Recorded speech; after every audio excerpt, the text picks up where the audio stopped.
So, for fun today, we are going to read scary stories, scary Christmas stories. I have to move this set of dolls. 1 second. I have a bunch of dolls in my room.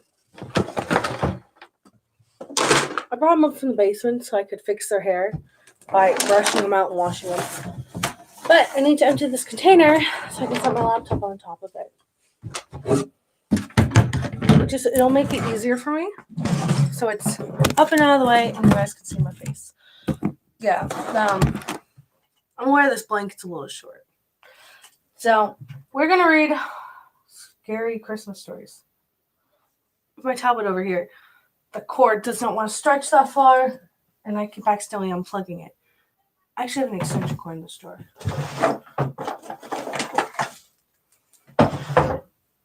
I don't know why I didn't plug it in there first.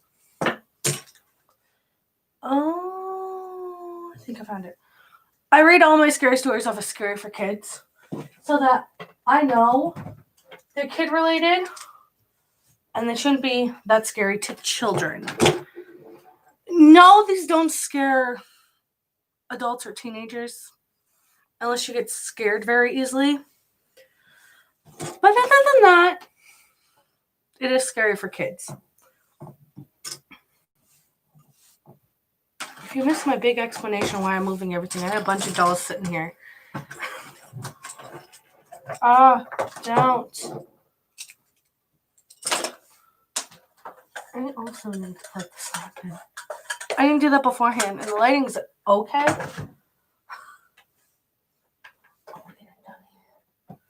I have my entire room moved around. So that way, I have a better way to record and it look good. Okay. I'm trying to figure out how to set this up so the cord doesn't fall over, because that would be bad. Okay. You're going to annoy me. And obviously I have nothing to keep you up. My drink. We'll use that. It's good enough. Find scary Christmas stories.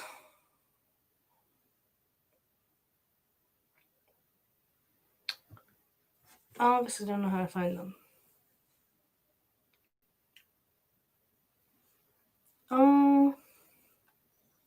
I got commercials. It's all good.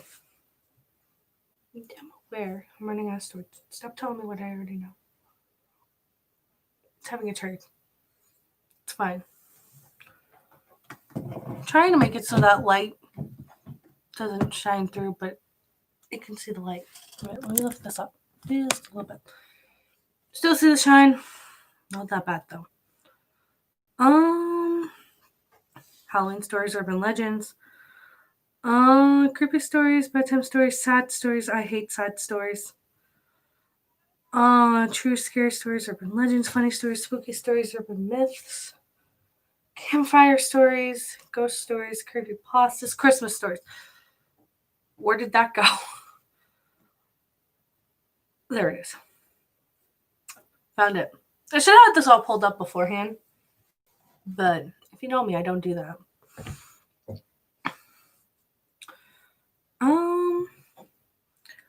What ones have I read? I've read the Christmas tree decoration, right? Yeah, I think I have. And I've read the sock puppet. And I've read the puppet. The story's actually called the clown puppet, but I called it the puppet the entire time. The carol singers.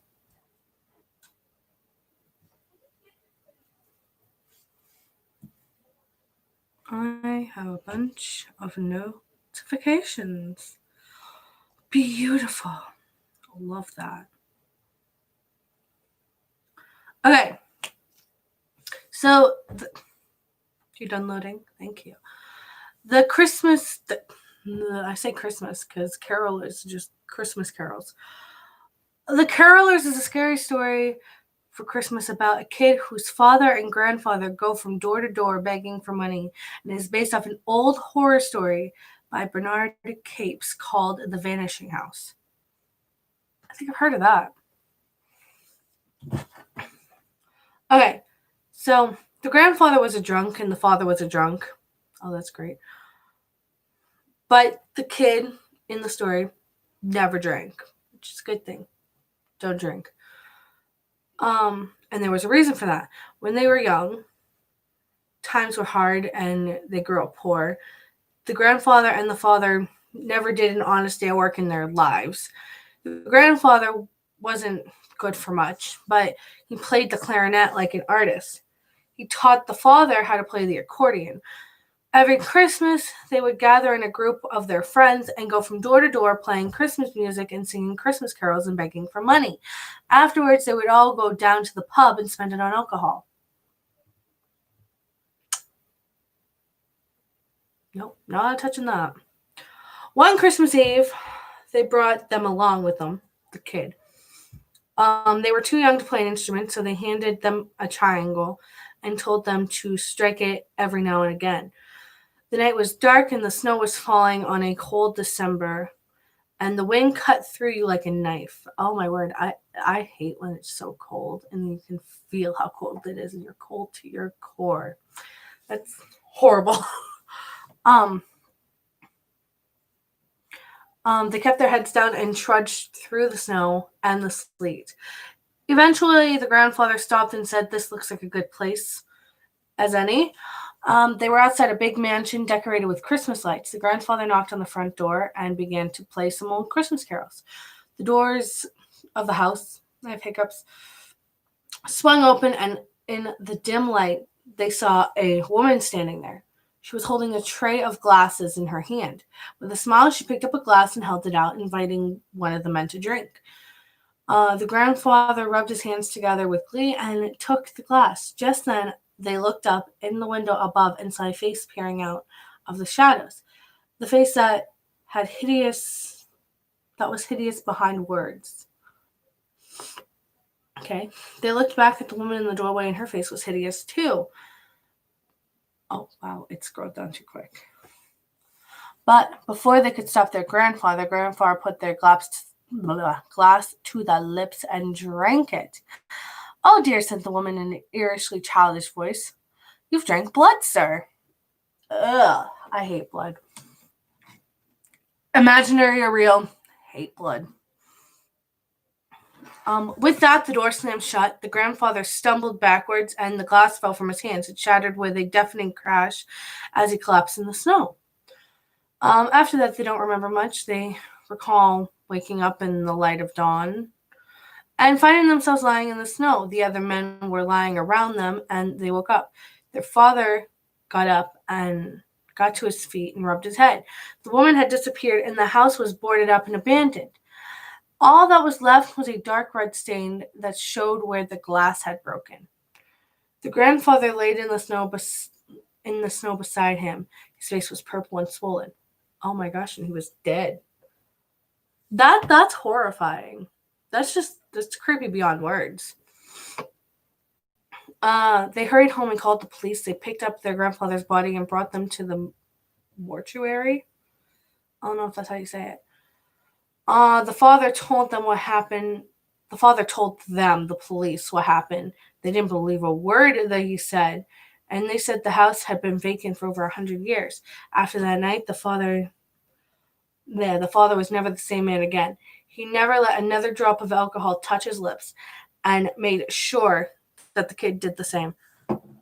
Oh, that's so creepy. Oh my gosh. Even though it's just a story, if something like that happened in real life, that's freaking creepy.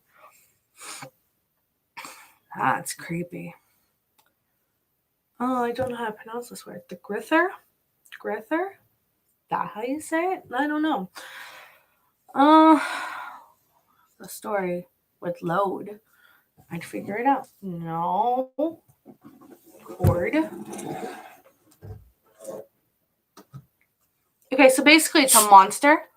It's a story for Christmas about a legendary monster who lives in the icy waste of the North Pole, and it is based off an old episode of the Tales from the Dark Side called The Seasons of Belief. No idea what that is.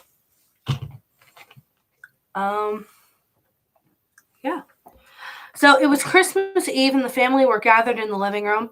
The father was reading the newspaper, and the mother was knitting a sweater. The children, Jimbo and Steffa, looks like Steffa. It's Steffa. Steffa. That's what I'm calling her. So, or is it him? I have no idea. It doesn't matter. Well, they were stretched out on the floor with their crayons and they were coloring. Tell us a story, Steffa demanded. Yeah, scary one, Jimbo added too. All right, said the father. I'm going to tell you a story about the most fearsome and dangerous, appalling creature in the world, and it's called the Grither. Oh, now you've done that one, said the mother. And you said his name out loud. Who's he? Asked Jimbo. I think that's how you pronounce his name. He's the most awful thing in the world, their father said. He lives in the caves of the North Pole, the coldest and wettest place on Earth. And his ship, is where the Grither makes his home. He sleeps in the wreck of a ship that somehow got squeezed into the mouth of the cave. He doesn't mind the cold, and he doesn't mind the wet. But the thing, good ears, but the thing he hates the most, and most of all, is to hear someone say his name. He has very good ears, and they get bigger every time his name is spoken, anywhere on Earth. Sometimes his ears get so big, he can use them to fly. Kind of sounds like Dumbo with the big ears. Okay. Not that one. I don't like this story, Stefan. Oh, it's too late now, said the mother. We've already mentioned his name. Grither's probably on his way to our house now. He could be here any minute. It'll probably take him a while to get here, said father. If we finish the story before he gets here, everything will be fine. Do you know why the Grither is called the Grither? Why? Because he has fists as big as basketballs and arms as long as a boa constrictors. A snake. And their father said with a grin. Whenever he finds the people who have been speaking his name, he opens up his fist and reaches out his arms and he grithers them in. What the hell does grithers mean? I actually gotta do some Googling.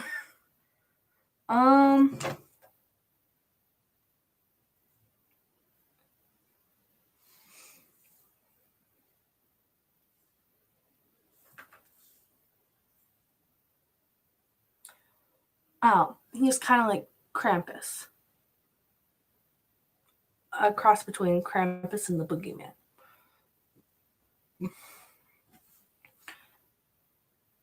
Okay.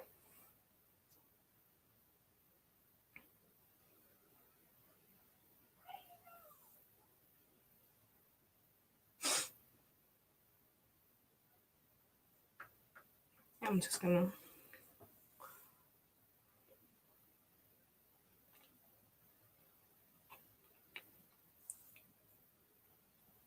Yeah.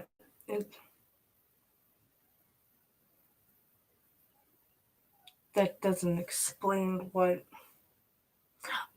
Okay, to obtain by swindling. So, like, cuddling them, but not cuddle because he's evil. He doesn't want to cuddle. Okay. Oh, boa constrictors and grithers them. Yeah, he grabs them by the heads and squeezes them until they pop like a balloon. Oh, that's gross. That's gross. So does he look like Bigfoot? Jimbo asked. No, said the father. He's not like Bigfoot. He's not like the abominable snowman either. Nobody knows what he looks like for sure. The only people who have ever seen him are the people he has eaten. He's as tall as a tree and can bend all the way over to touch the ground. His skin looks like a road map, but is transparent and all his blue and red veins show through. The blue is for fear and the red is for rage. Hurry up and finish the story before he gets here. Oh, poor kid. The Gryther was born on a sailing ship, said the father. It was blown off course by a storm and got lost in the Arctic Sea. That just reminded me of Frozen. The part where Anna and Elsa's parents get drifted off and then they die. They drifted around for weeks and never saw anything but glaciers and icebergs. Some of the passengers drowned, some of them froze to death, some starved, and the rest died because of themselves. The Gryther was born out of fear, rage of all those people. Why does he kill people then? No one knows. He just doesn't like anyone telling his story. Is that it? Is that the end of the story? No, it's not. There's only one way to protect yourself from the Gryther. Maybe you should stop, the mother interrupted. I think you've scared them enough. The father chuckled. You don't believe in him, do you? He said. No, the children lied, though. Well, you shouldn't, because I made it all up. There's no such thing as a Gryther. But you didn't finish the story. All of a sudden, the front door blew open, and the room was enveloped in an icy blast, and there was a crash of the sound of breaking glass, and two large gnarly arms reached in through the window and grasped the parents. As the children watched in horror, they watched their parents' heads burst like two balloons. And they don't tell you what happens to the kids. Does he leave them? Is the fact that they said they didn't believe that he killed them? I don't know. It's kind of weird, though. This one's called Girls' Night Out. This is the next story. I'm just reading all the scary stories they have here. There's not that many. I think I've read this story, though. Well, even if I did, I'm reading it again. Girls' Night Out is a scary story about two teenage girls named Isobella. It's not an A there, it's an O. And Chloe, who were stalked by a dangerous murderer. I think I've read this one. I'm going to read it anyway. Isabella and Chloe were two typical American teenage girls. After school, they would spend all their time watching scary movies, having sleepovers, shopping for new clothes. They liked partying. So does apparently every teen supposed to like partying? Okay. Keeping up with their friends, having fun, and just enjoying life. They had no way of knowing their horrible fate.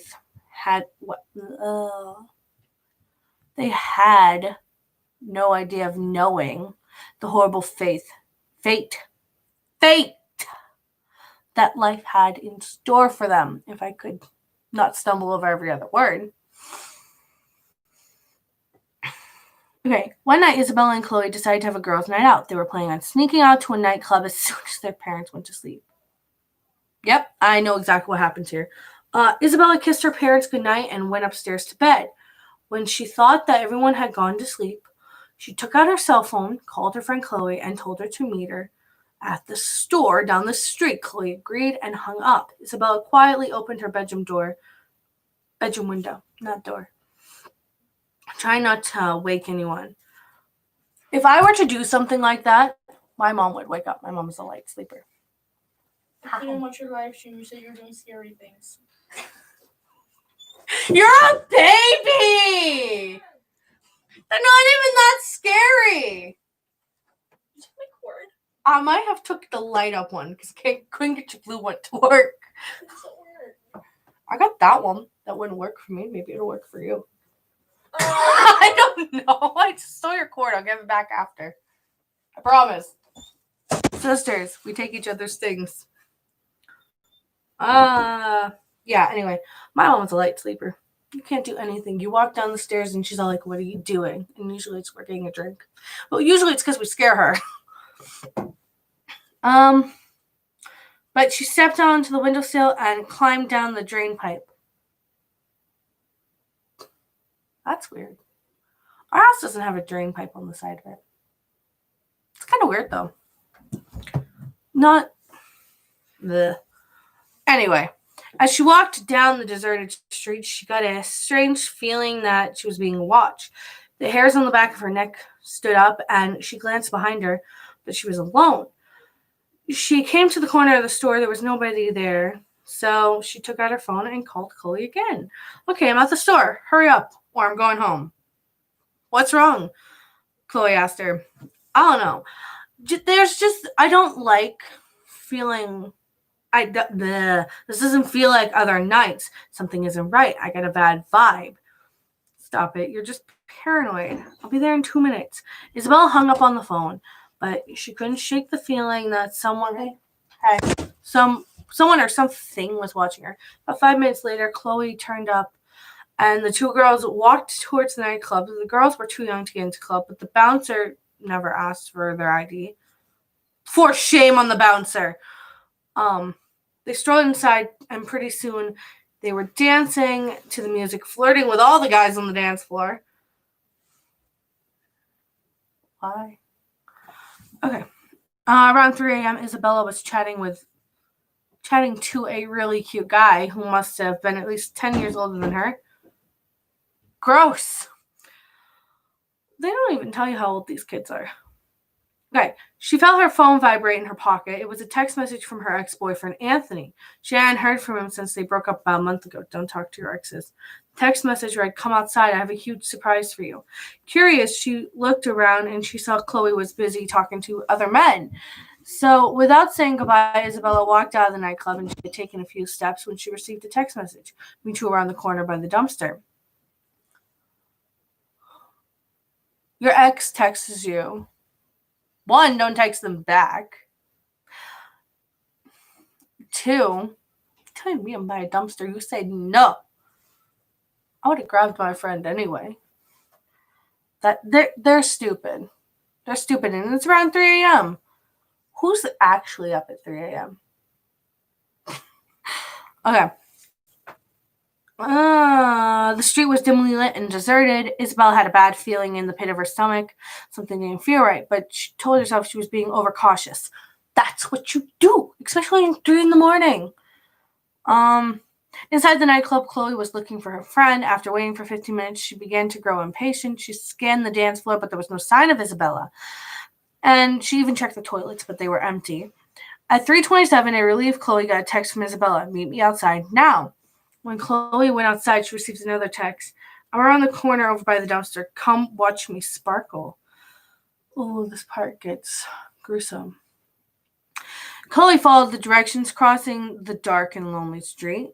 When she rounded the corner and was confronted by a horrifying sight, her heart almost froze in her chest. Isabella was hanging upside down from a streetlight in the parking lot behind the dumpster. Sparkling Christmas lights were wrapped around her ankles. There was a large pool of blood below her, and her body was completely stripped of clothing, revealing deep wounds in her stomach and her chest. So Chloe fell to the ground, began screaming hysterically. Some people were standing at the door of the nightclub and heard her cries and came rushing over. When they turned the corner and saw Isabella's body there in front of them, they were horrified. The police were called and they questioned Chloe for hours, still in a state of hysteria. She could barely talk, sobbed uncontrollably, and she told them she and Isabella snuck out and had gone to the nightclub together. She tried to remember all the guys they talked to, flirted with. They asked her if she knew anyone who would want to harm Isabella. She couldn't think of anyone. As much as she wanted to catch Isabella's killer, she was of no help to the investigation. During the investigation, one of the cops produced a plastic bag and took out a blood-stained envelope, which was found lodged in the friend's throat. "It was addressed to you," said the cop. Ew. Gross. The letter read, "Maybe if you stayed in bed like you were supposed to, things wouldn't have got this bad. Don't go sneaking around at night. Bad things can happen." This was where I'd be. Oh, hell no. But do you think she did that? The cops had to grab her before she fainted. The ambulance took Chloe to the hospital and treated her for shock. When Chloe returned home the next day, she was shaken, and her parents told her that Isabella's ex-boyfriend had been arrested for the murder. But he was released later after passing a lie detector test. He claimed his phone had been stolen the day of the murder. The police didn't rule him out as a suspect in the case, though, but they didn't have enough evidence to charge him.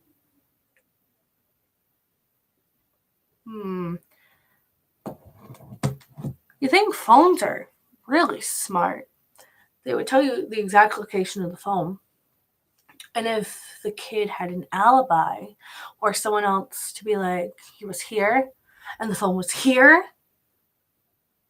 that could have dropped him. That's a bunch of evidence if he doesn't have an alibi.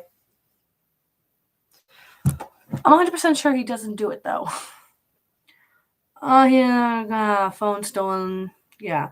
As fate would have it, Isabella's murderer would remain unsolved. Nobody was ever brought to trial for it.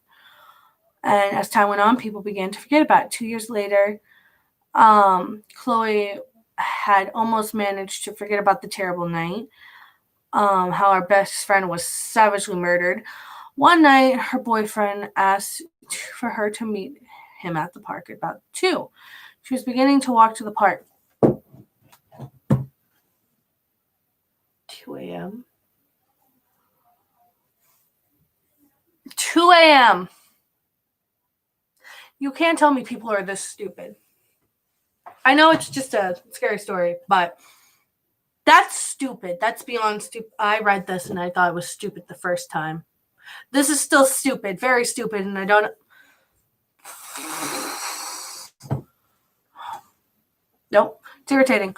Her phone beeped. It was a text message from her boyfriend. Almost there. Love you. It made her feel much better.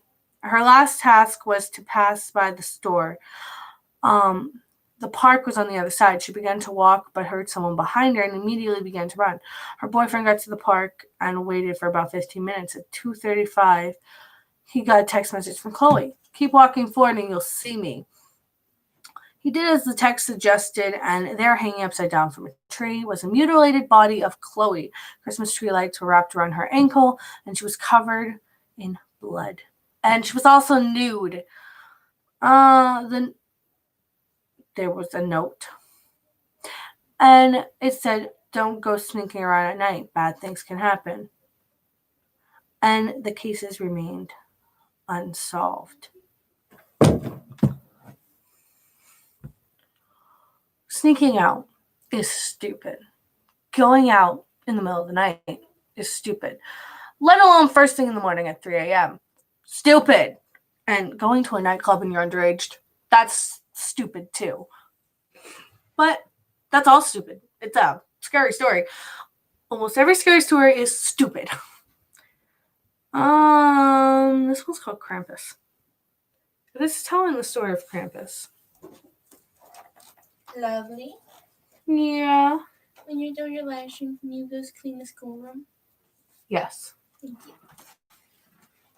Kansas.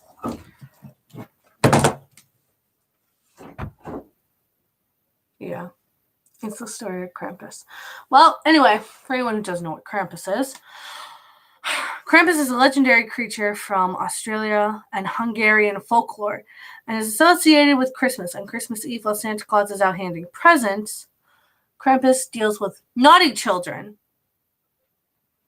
Krampus gets his name from an old German word for claw. In Austria, Santa Claus is called Saint Nicholas, and his helper is a terrifying demon named Krampus, who travels with him on Christmas Eve. Krampus is a red-faced, goat-horned demon who's covered in shaggy black fur. He has chains hanging from his body, and he rings a large cowbell. He has a long, wagging tongue. Ew, that's weird. And a tail that carries a big stick in a large black bag. On Christmas Eve, Australian children place their shoes on the windowsill or outside their bedroom door while they are sleeping. Santa and Krampus visit their house. If they're good, Santa leaves some candy and treats in their shoes. If they're bad, Krampus beats them. If they've been really bad, Krampus puts them in his sack and carries them off and throws them into the river. Oh my word, he's mean. He's mean. He's evil. Hence, demons are evil. But, okay. And it goes, just imagine this. It's Christmas Eve and you finish watching Christmas movies with your family and singing Christmas carols by the fire. You're settling down to sleep when suddenly an enormous, shaggy monster bursts into your bedroom, dragging chains and ringing a bell. He attacks you And while you scream for your parents to help, he stuffs you in a bag and kidnaps you. As your parents stand by and do nothing, finally he throws you into a river and you drown. That's terrifying. All because you didn't behave yourself. This is used as a story to scare children, for one, to get them to behave. That's so mean. Okay, so the legend of Krampus became very popular. That his story spread through Europe. It became especially popular in the Czech Republic, Slovakia, Slovenia, Croatia, it's Croatia, and northern Italy. Today, Krampus Day is celebrated December 5th. Yes, it is. In counties, towns, some men dress up in furs, heavy boots, and ghoulish masks topped with horns. They're carrying sticks, ringing bells, going around the town, visiting the houses of family and small children. When parents open the door, the men run in and terrorize the children. Oh my word, that's terrifying. You're gonna scar a lot of children. After everyone has had a good fright, the parents invite the men to sit down and have a drink. One, if you scared the hell out of my children, I'm going to, one, beat you. I'm not gonna invite you into my house. That's mean. That's so mean. I don't understand the point in terrorizing children.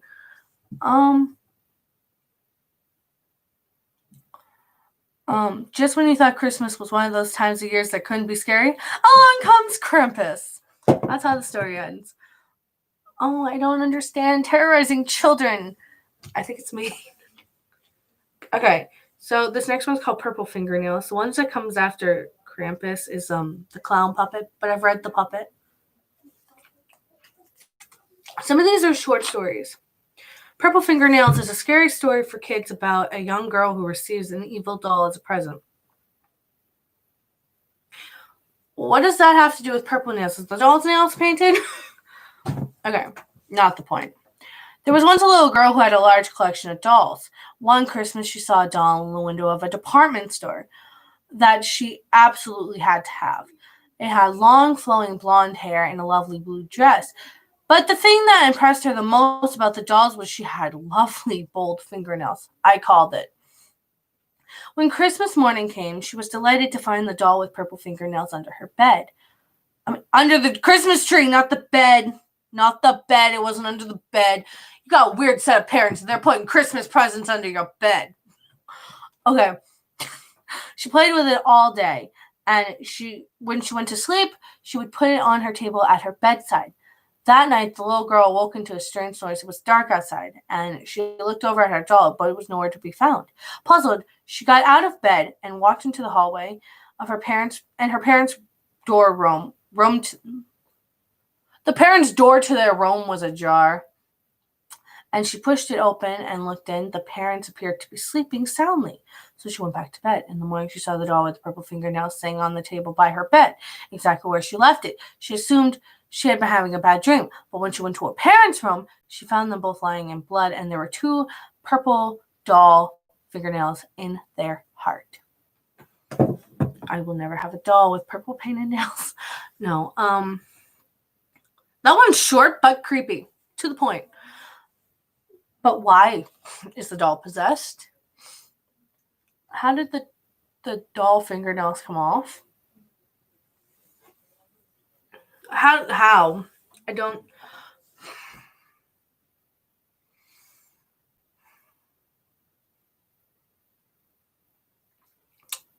Okay. That one severely confused me, but it's okay. The next one's called Black Peter. I gotta let it load because it's not loading now. Okay, here we go. Black Peter, or Zwarte Piet. It's Zwarte space Piet. I don't know how you pronounce that, but Black Pete is a demonic dwarf from folklore of Belgium and the Netherlands. Beautiful. He appears each Christmas as the evil helper of Santa Claus to punish children for their bad behavior. So, like Krampus? I've never read this story. And another word for Santa Claus is Sinterklaas. Sinterklaas is the Dutch and Belgian version of Santa Claus. He is also known as Saint Nicholas. Saint Nicholas. According to legend, he's triumphed over a devilish dwarf named Zwarte Piet, Black Pete, and made him his slave. Oh, that doesn't seem nice. That doesn't seem nice at all. That's mean. Anyway, Black Pete lives in a coal mine in Spain. His skin is black because of the soot and the coal dust from the mines. His hair is singed by the fire from the chimneys as he has to climb down.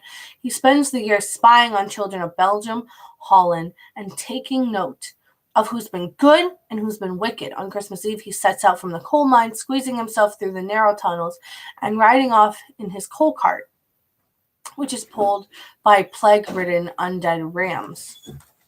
Did you have a pen? What kind of pen you looking for? One I can type with. I got this one. Let's go writing pen. I got a purple one. I got a pencil. I got a black gel pen. I think this one's purple. Is this colored like? It's orange. I don't know which one of those is gonna work. I have drawer gel pens. Thank you. You're welcome. Where was I? Plague-ridden undead rams. That's weird. Every Christmas, Black Peter is forced to accompany Santa Claus as he goes from house to house distributing his presents, while Santa rewards the good children. Black Pete takes delight in punishing the bad ones. Children who misbehave don't receive presents from Santa. Instead, Peter will leave a bundle of twigs or a lump of coal in their stocking as a warning. If the children have been really bad and have not heeded his warning, he will snatch them from their bed and throw them into the sack, which is filled with hungry rats. Oh my gosh, that's so bad.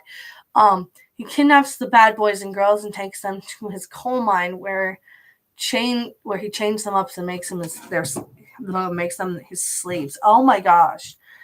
The poor children are forced to dig coal forever while Black Pete amuses himself by poking them with sharp pins. And if they ever grow too sick and tired of work, Peter will eat them. Ugh! That's disgusting. So, here, people like to scare people with Krampus, but the Dutch and people from Holland, Belgium, they like to scare their kids with this. And Spain. Spain is on this list too. I'm gonna actually figure that out. Dutch, Belgian, Netherlands. Oh my gosh. And it's creepy. It's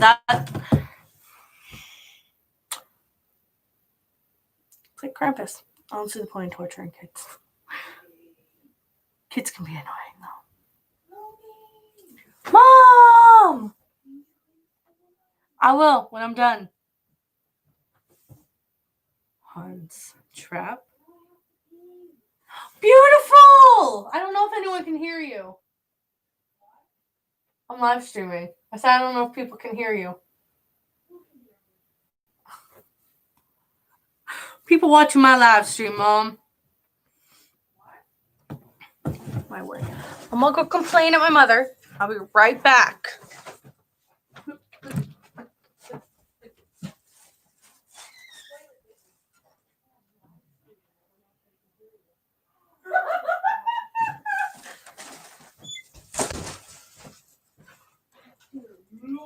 Yeah, that's what I was trying to tell you.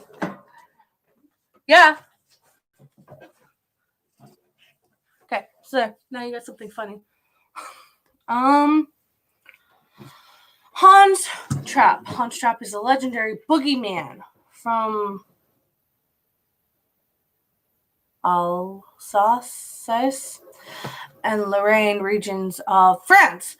He accompanies Santa Claus to punish night children. Oh my gosh, are we having another Krampus? Krampus, Black Pete, Hans Trap. everywhere has something different. Okay, this story's not that long. When Christmas approaches, naughty children in Alsace, it's Alsace,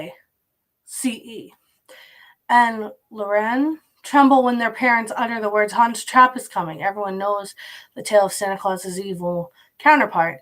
According to the legend, during the 15th century, there was a rich, powerful man who lived in the heart of Alsace. His name was Hans Trapp. The people knew him to be vain, cunning, heartless, and cruel. His life was over the lawlessness and debauchery, and his only goal was to enrich himself by all means necessary. It's said that he worshipped Satan. Oh, hell no! No. This one's terrible. Oh, he also likes to do rituals. That way, he can obtain wealth and hold his power. No. Just no. When the Catholic Church became aware of these misdeeds, Hans Trapp was arrested before the Pope of Rome and excommunicated from the church for the crime of sacrilege. When he returned, he was ostracized.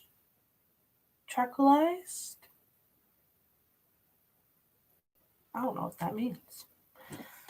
Okay, I'm going to Google that word. Fix this. I'll find the word again.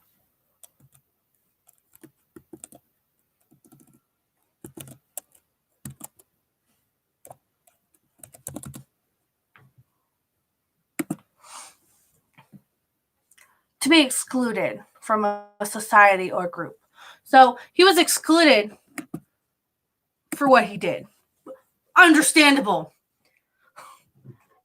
Everyone fled from him as he was looked upon to be a wild beast. His money and land was confiscated and he was left penniless. They said that he was forced into exile into the forest and isolated himself from the rest of society. He found shelter in the mountains of Gisberg in Bavaria, Germany, where he built himself a makeshift shack made of sticks. The solitude caused him to lose his mind, and he spent his days brooding and dreaming of revenge. His anger and resentment were intensified when he became more deeply devoted to Satanism. No.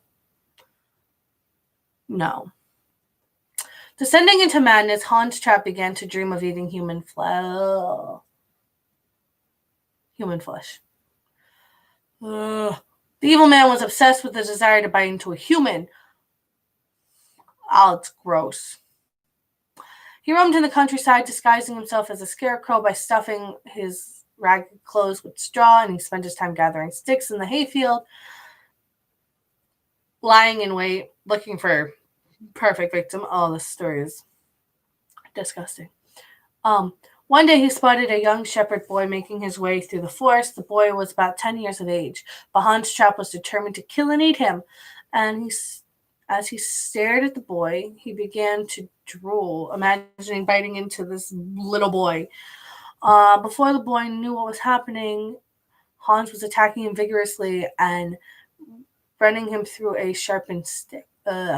No. Then he dragged the body of the dying child back to his shack, where he ate the boy. As the story goes, God would not allow the abomination to continue and decided to end the crimes of Hans Trapp once and for all. A lightning bolt came from the sky and struck him dead. Since that time, Hans Trapp has remained a terrifying legend in the folklore of Alsace and Lorraine. Every Christmas, he goes from house to house, clad in his scarecrow disguise, scaring the life out of small children. That one is horrifyingly disgusting. The cannibalism, gross. Satanism, no. No. Don't mess with the devil. Don't do that. That's stupid. Christmas monsters. I got 2 more stories after this one. There's 3 altogether. And then I've read every Christmas scary story. This one's called Christmas Monsters. The scariest Christmas monsters from folklore is what this one is. Every country has a different custom during Christmas season. Some of these customs have their roots in ancient pagan beliefs. Christmas monsters are used by parents to keep their child in line. If they don't behave themselves, they won't get any Christmas presents, and a terrifying monster will come kidnap them. So we have, they give you the gist of these. So the first one is Krampus. Krampus is a double anti-Santa, or maybe his evil twin, who is used as a tool to encourage good behavior in children. Krampus Day is celebrated on December 5th, the eve of St. Nicholas Day in Austria, and other parts of Europe hold public celebration. The night has many Krampuses walking the streets looking for people to beat. Krampus may look like a devil or a wild beast, a wild upland beast. Then we have Jolakotturnin. I'm going to spell it for you guys. It's Jolakotturinn, which is an Icelandic Yule cat or Christmas cat. He is not a nice cat. He might actually eat you. The character is tied to an Icelandic tradition in which those who have finished all their work on time receive new clothes for Christmas. Oh, I've heard this story. Those who are lazy do not. Although this is mainly a threat. To encourage children to work hard, parents told the Yule Cat story, saying that he could tell who's been lazy. And that was because they did not have at least one item of new clothing for Christmas. And these children will be sacrificed to the Yule Cat. Oh, why would you scare children like that? That's so mean. So Iceland is the Yule Cat, the Christmas cat. A Germany one. Germany. I can't pronounce this.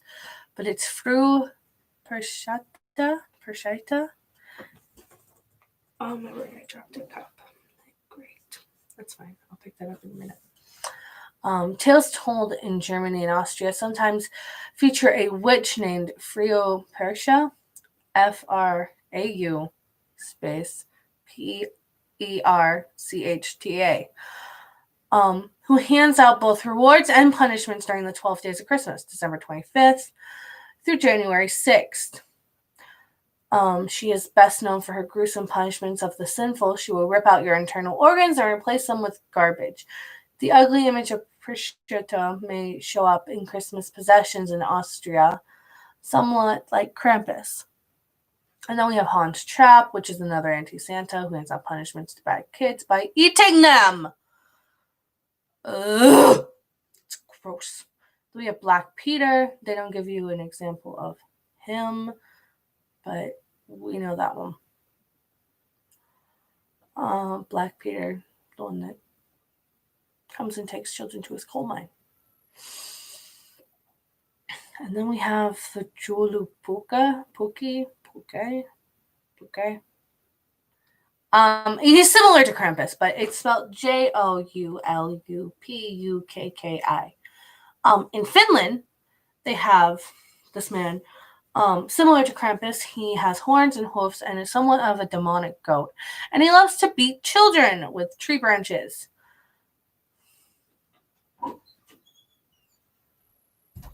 Okay. He will come to houses and ask if there are any good children here. He doesn't bother giving out presents. Instead, he will have you give him presents to avoid being beaten. What the hell? That is a mean man. Mean man. Okay. I mean, that's their point, right? That scare children.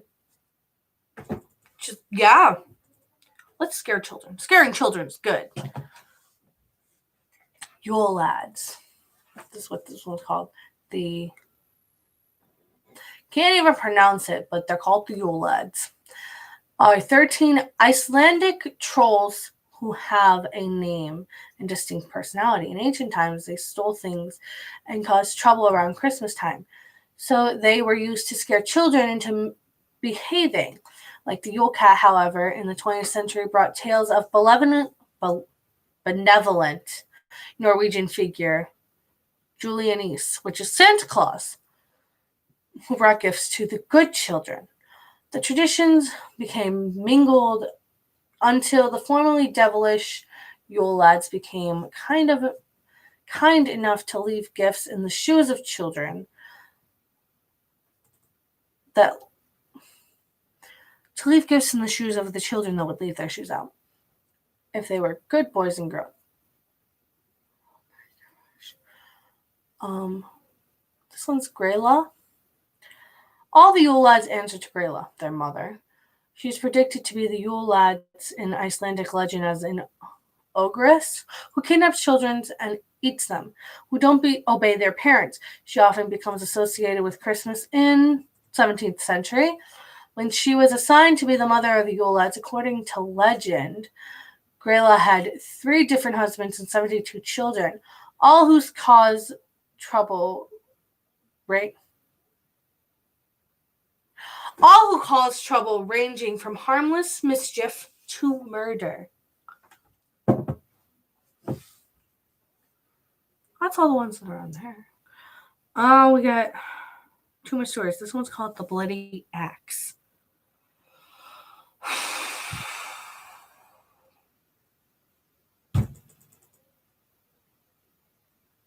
Okay, this one's based off an old comic. The Bloody Axe is a scary story about a young boy who suspects his father that may be a murderer. It is based on an old comic that is considered one of the scariest comics ever. So this is told in first person. I remember that Christmas when I was 8, as if it had happened yesterday. I remember how I would lie still. Yeah, I'm almost done. I have one more story. Sims are banned. Sims? Mm-hmm. Okay, whatever. I remember how I would lie under the moth-eating quilt my mother made. I was often wide awake and listen to the familiar sounds. The thumps of the front door closing, the clomp of my father's mud-caked boots coming upstairs, and the sound that to this day fills me with horror was the dripping sound. Then my father would pass my doorway and the light would come from the hallway and cast a shadow into my bedroom, and the shadow of a bloody axe in his hand. The next morning, I would eat my watery oatmeal in the wintry chill of our kitchen, and mother would ask very slowly and carefully, "Where was your dad last night?" She would just look at me with her sad gray eyes. I never forgot the pain and torment in her eyes, but she never said a word. After breakfast, I would set about my day doing chores on our little farm. My father never did much work on the farm. He always seemed to be busy with other matters. On those chill nights and windy mornings, as the snow began to fall, I had a lot of time to think. At school, I couldn't pay much attention to my lessons. I was always getting lost in my troubling thoughts. When I got home that evening, I would arrive just in time to see my father leaving, his axe clutched tightly in his hands, and I rarely saw my father during the daylight hours. All I ever saw of him was his shadow. I can still vividly remember that terrifying night when I woke up by the sound of the shutters in my bedroom window clattering in the screaming of the December wind. When I got up to close the shutters, I happened to glance over at the barn and noticed a shadow in the darkness. It was my father putting something into the feed box we used for cattle. I returned to bed and lied awake until the morning, puzzled by just what I'd seen. Eventually, I fell into a tortured and troubled sleep. The next day, my curiosity got the better of me. I took the key that hung on the hook in the kitchen and opened the feed box. I remember the foul smell of flesh. Gross. Trying to understand why my father would put parts of slaughtered animals into a feed box. Then I noticed something that shook me to my core.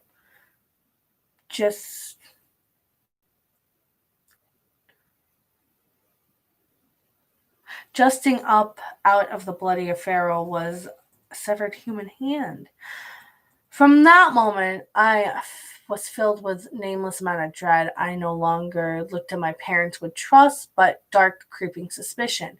I began to notice that things that I had previously escaped my attention. The newspaper headlines that spoke about brutal murders and discovered bodies. Overheard conversations about a bloodthirst fiend on the loose.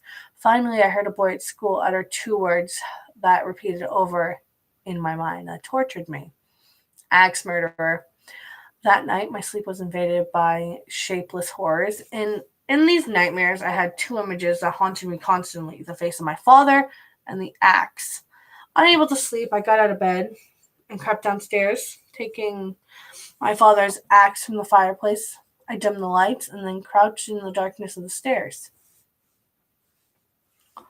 It seemed to be an eternity, but I heard the key and the lock of the front door swing open and then thump.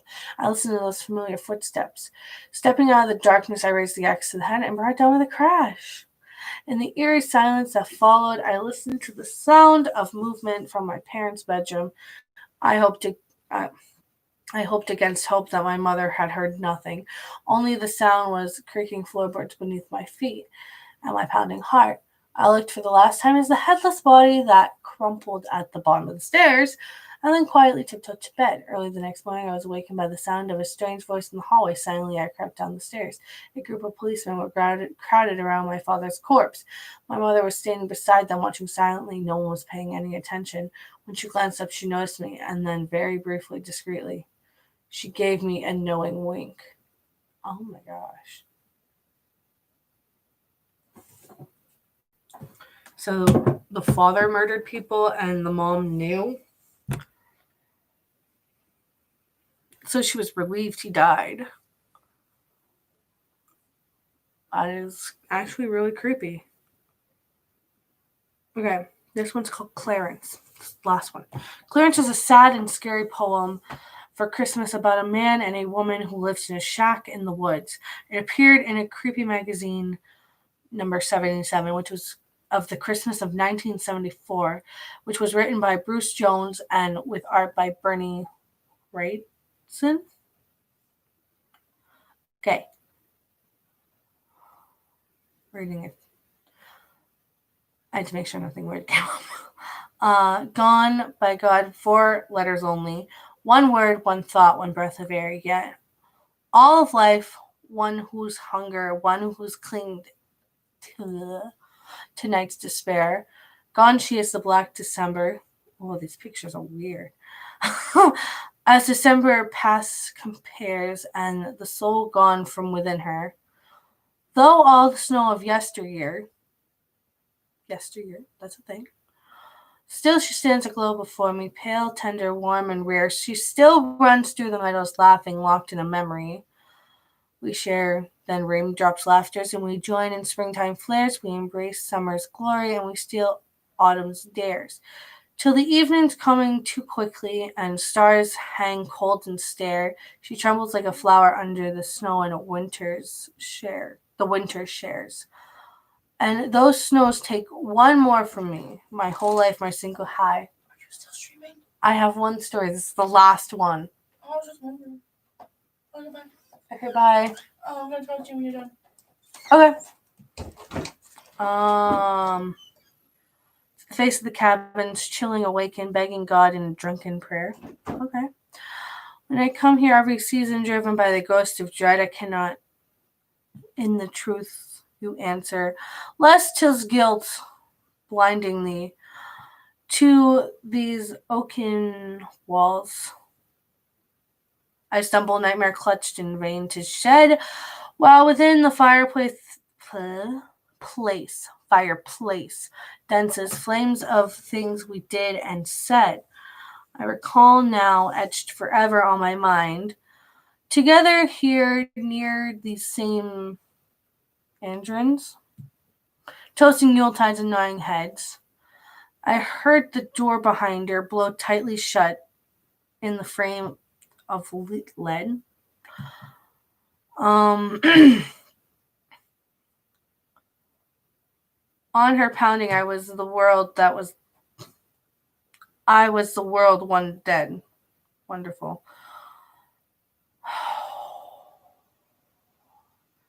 There my witch from departed madness came icy blow as she reached the clutching talons for warmth she'd never known. To see her stand once more before me, to know her touch while I yet live, to hear her tender voice console me, beloved husband, I forgive. So does he kill her? Does he kill her? It's a poem. I am bad with rhythm. I'm horribly terrible with keeping rhythm. So does he kill her? Is that what happens?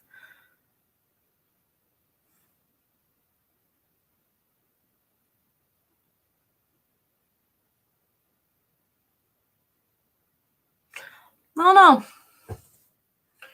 That is all the Christmas stories. The scary Christmas stories. They have other ones, but they're funny.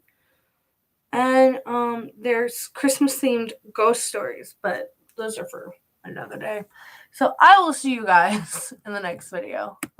Bye!